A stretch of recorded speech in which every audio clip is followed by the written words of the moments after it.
ما وليد هذا تارتني رزي ما تارتي كل كل ما نجزت ولا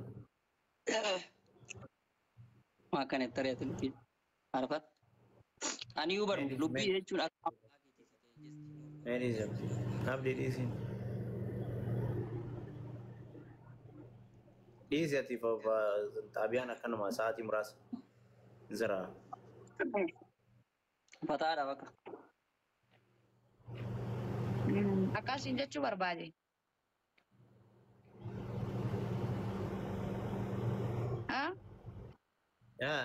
Sudah kau jer.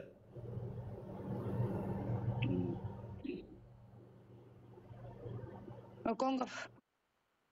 Nagee qabdaati. Fayyad akkamati nagaa. Galata Rabbii. Jira alhamdulillah. Badde. Jira boy akkamati. Isa nyaata illee wayyoo soqaa. Jira arsiti.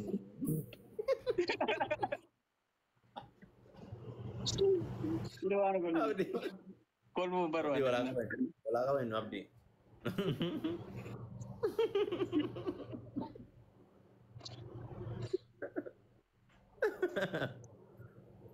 Wala kawan.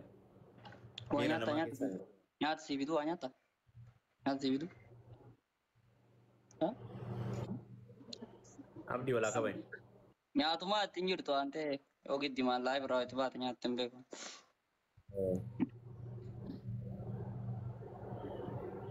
Mana lah tadi jalan ni. Coba deh. Kan jadi. Indah waktu pernah. Jira bar biji mata eti. Kamat. Bisa nama ada ulang. Biji mata eti. Tiba dalaga nama bayi gal nagartu. Dalagu magarta berana kira. Dalagu mawalla alhamdulillah. Abdi Nur Bashir naga wallahi wala tasa. Kamat. Again. Abdi kerana tarik. Terus jiran ni. Again. Abdi Nur Bashir jira.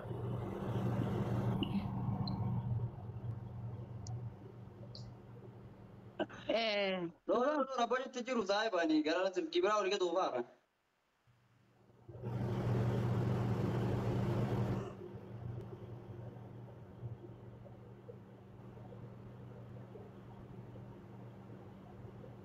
Dua dalaga mal fakarti. Dalaga ni aposto. Berarti erga fute jia mega guys itu. Ana ofta. Ya? Erga fute jia mega guys. Bodoh. Info never jalal leda. Info tu jalan lu macam nabira fitta. Jalal leda info dah je nama agak sila inergan ni. Sambar ni wal jalan tu mana macam raya kota rabiti. Anak fiti wal phone beit amma isi terjalan tu sana. Bio.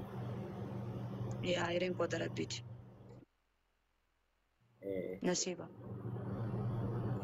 Benya kabate berete sani nasiba bek tayre ni madal tu.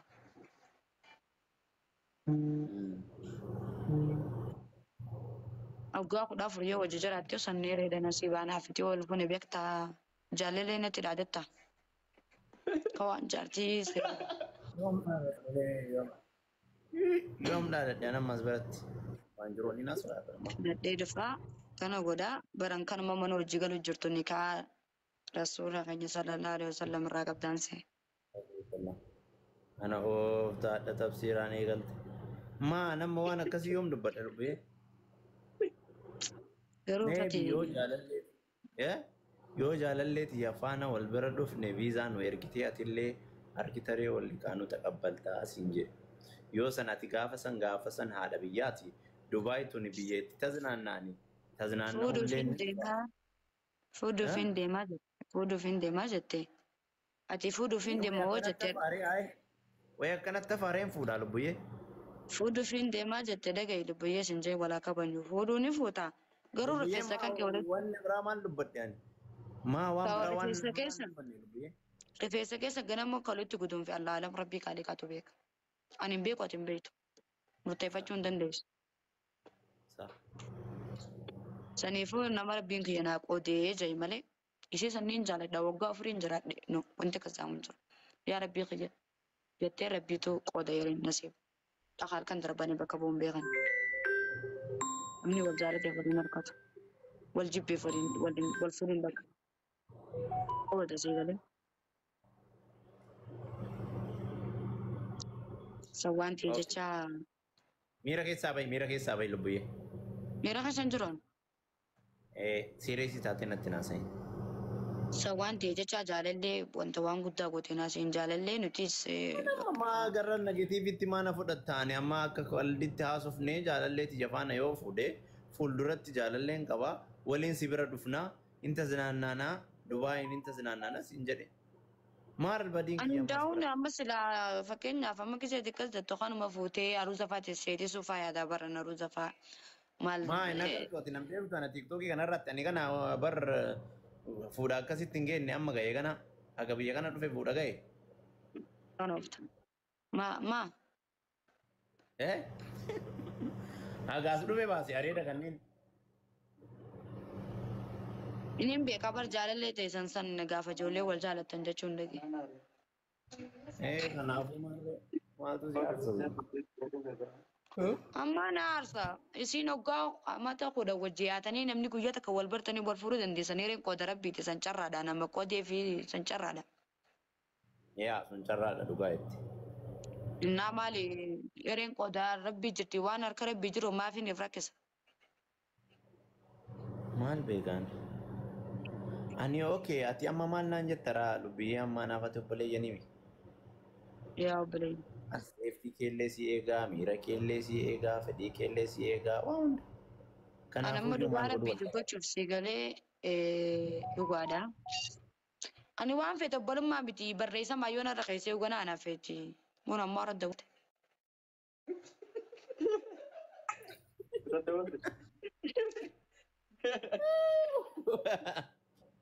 Kun amma irra dawwalte.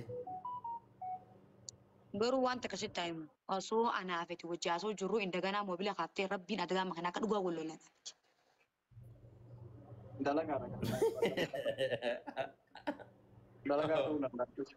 Ani si as qayyamuu irra jaalalleetti sanas qayyamuu wayya. Goobas. Yenee gudda. Uzurriu seense. Jaalallee jechaa maalta jaalallee namni wal jaalachuu ni jira fate shaayiree qooda rabbiiti jaalallee jechaa maalta.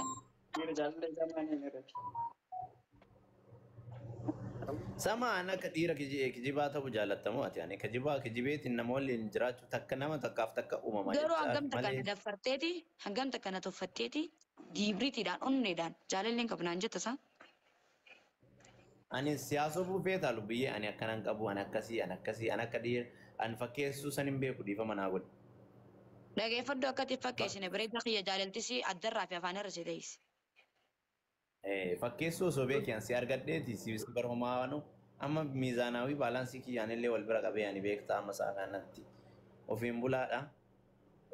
Deebi immoo akkana jedhee afaan 50 sana haasa'eetiin nama waliin jiraachuu hin danda'u. Asi jammar dhiira jaalallee qabdu ni hun jaaladhu. Gaafa sanuu silaa wallaahi laazim jaalalte qabdessee si jaalachuu dhiisi si wajji wal baruufuu niyyaan qabu. Amma yoo akkana fakkaatu ana miira biraatti akkana fudhattu hin barbaadu immoo beekta ani eenyu oliyyuu ta'ee miti atis narra dabarta malee naaf hin irrattu sii galee carraan gaafa nama waliif godhe immoo carraadhuma saniin deema ilmi namaa ati waan kamuun waan baay'een na tarta. Kana waan ta'eef. Ati barakaa nama maleekaa tokko taatee barakaa nama orreetii sisan fuudhee jaartii godhatee jiraachuu. Nama amma fakkeenyaaf amma ati har'a na barattee yaa jennu lubbuyyee ani waggaa 4 duraan mucayyoon akka keetii takka kana jaalattu hin jirti yaa jennu waggaa 4 kana hunda abdii itti kennee na faana haasoftee na